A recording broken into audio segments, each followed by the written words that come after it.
Monsieur le conseiller régional, le délai d'envoi est le même que celui qui est appliqué depuis au moins 2002, comme les services de la région l'ont observé et l'ont contrôlé. Quant au rapport, il se suffit à lui-même. La convocation se suffit à elle-même, comme nous l'avons fait le 9 juillet dernier pour remplacer Jean Grelier et Catherine Quéret, où la convocation était libellée exactement dans les mêmes thèmes. Il s'agit de la composition de la commission permanente dont je vais vous donner lecture.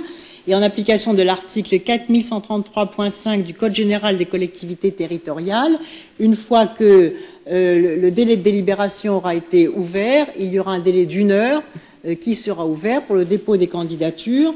Et ensuite, nous procéderons aux délibérations de la commission permanente et dans une heure suivante, nous adopterons la nouvelle composition de la commission permanente. Donc, si vous le voulez bien, oui, attendez, on a commencé le premier point de l'ordre du jour, donc vous donnerez ensuite, parce que vous êtes un fin juriste, toutes les suites que vous voudrez donner, mais conformément aux pratiques et aux délais de délibération et de convocation tels qu'elles ont toujours été observées.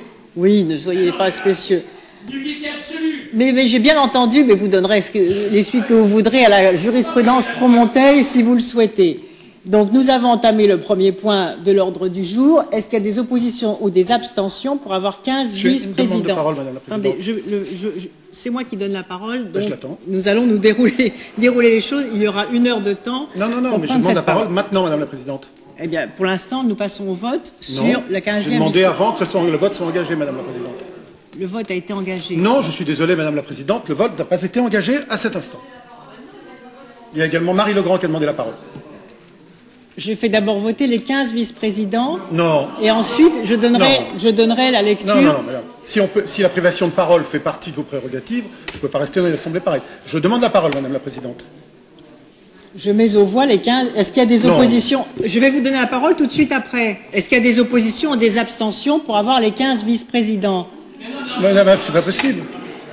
Mais on peut pas. Je n'en vois pas. Je n'en vois pas. On ne peut pas voter. Je n'en vois pas. Mais les 15. C'est une irrégularité flagrante. Il y a donc. Mais vous n'allez pas. Ça suffit. Madame la Présidente. Il y a donc. C'est incroyable. Vous ne me déstabiliserez pas. Si on vote, on sort. Eh bien, vous sortez.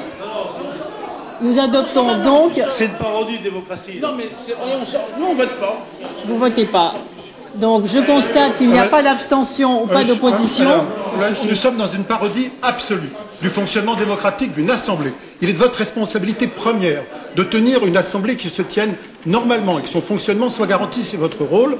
Moi, je vais m'exprimer dehors puisque vous ne voulez pas que je m'exprime à l'intérieur. Eh bien, c'est parfait.